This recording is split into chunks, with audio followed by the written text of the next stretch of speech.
Hi, happy Tuesday. It's Lisa Blaisdell. How are you today? I am very excited. I have not really been talking about my usual topics for a few lives, so I wanted to get back on track and encourage you with some very relevant and new information that I just really actually took some time to put together around bone health. And as a 52-and-a-half-year-old woman, this is important to me, and I know that it is probably important to you as well. So I wanted to share what I learned. And I first want to say that I got all of this information from a powerful article from a magazine that I absolutely love. It's the only one that that comes to my house and that I read. And it's Experience Life magazine, and it's put out by the Lifetime Corporation, our gym. So if you're a member of Lifetime, you have this article. If you haven't read it yet, I really encourage you to read it. And if you're not, I'll see if I can go about getting it to you if you'd like to receive it. But I want to get into the content because there's some really good things in here that I did not realize.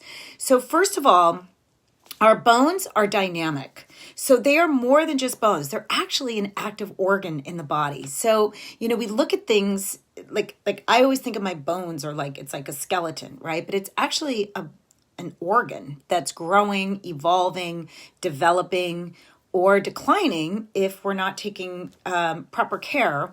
And we are always building new bone, but as many of you probably already know, the most bone development happens when we're in our childhood. And it primarily stops, hi Kari, I haven't seen you in a while.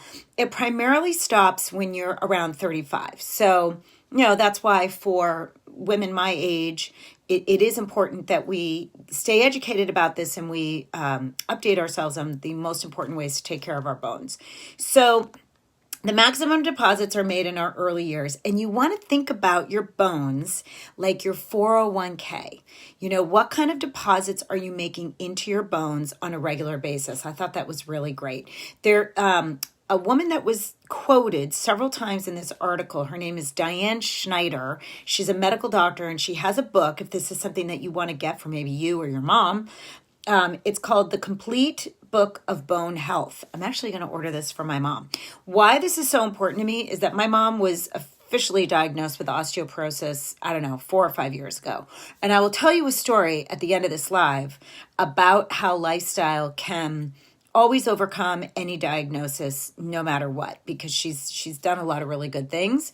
And in my opinion, I don't believe the diagnosis because she should have really bad bones and she doesn't.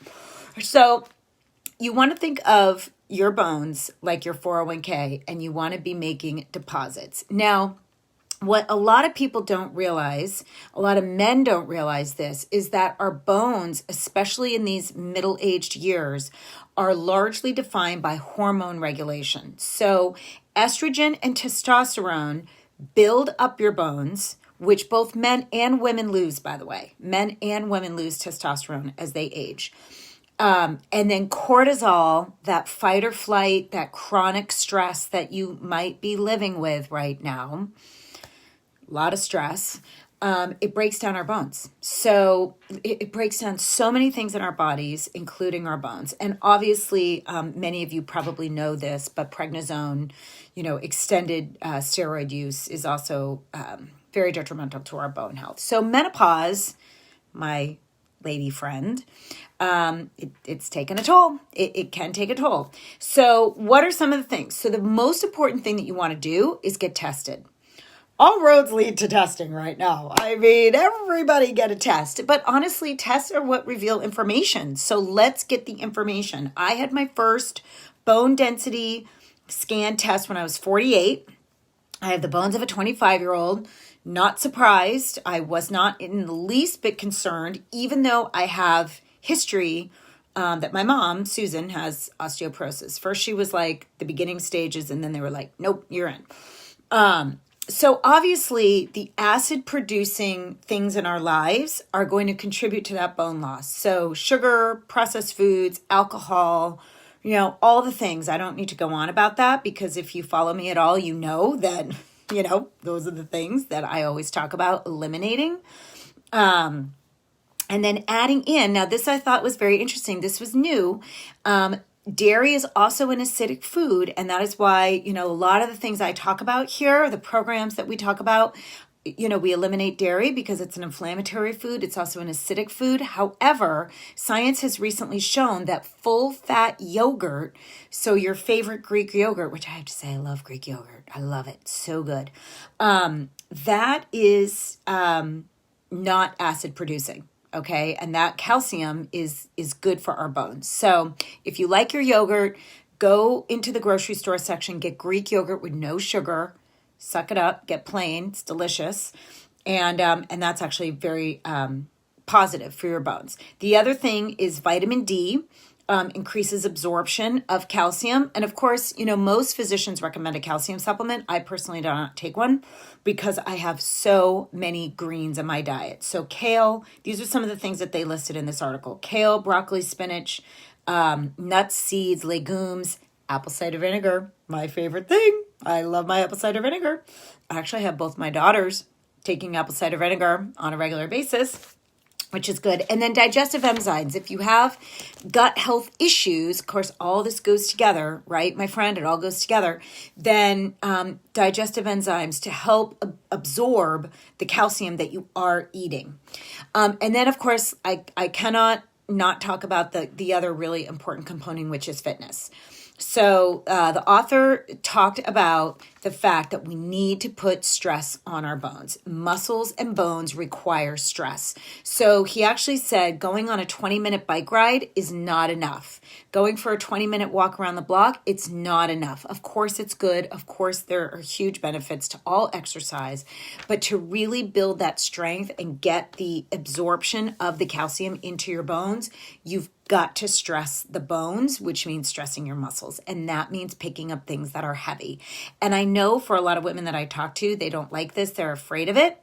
And I just have to say, I am my leanest when I am really stressing out my bones and my muscles. And I have been frustrated and a little challenged because I only have up to 15-pound weights here in my house, but I'm happy that my gym is open, but I'm being careful about that. So I'm doing a combination of things. And then lastly, he also said women lose upper body muscle mass. And that's true. Think about it.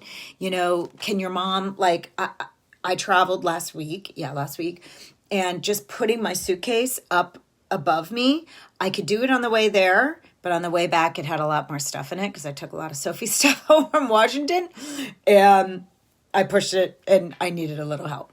But my point is that don't be afraid to keep stressing your bones and your muscles. Because your bones absolutely need it. So I hope that this helps you and encourages you today. If you are a woman and you're watching this, go get your bone density test. I will tell you that my mom was diagnosed. She's 71. She just turned 71. She's very young. But she was diagnosed with full-on osteoporosis probably like 4 or 5 years ago. And, she does all the things. She's really, really good on her diet. Hi, Sandy. I wish she would do better with the strength, exercise, mom. But she walks but she lives in New England. It's very icy and the weather's, crappy half the time. 3 years ago, she took a terrible fall down her cellar stairs. I know. It was like, I was very nervous when I heard about it. Of course, I don't live there. So, I was really nervous and I was really upset that she put herself in that position.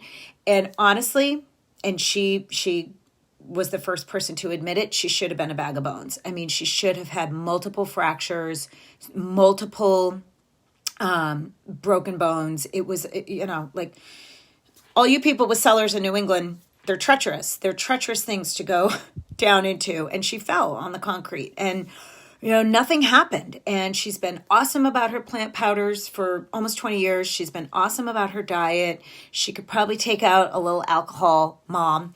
The wine, nothing bad. But the strength is what I'm always nagging her about, is the strength. But, it just goes to show that if you're really taking good care of your bones, these diagnoses, these tests, they don't define what's going on. So, and the last thing that this article referenced is that you can absolutely reverse, and I think that this is what has happened with my mom over the years, you can reverse having osteoporosis or peri-osteoporosis, I think there's a name for it, you can reverse that by doing some of the things that I talked about. This article had a lot of content. It was like 4 pages long. If you'd like it, let me know. And I hope that this helps today. So I hope you're doing well. Thank you for watching. See you soon.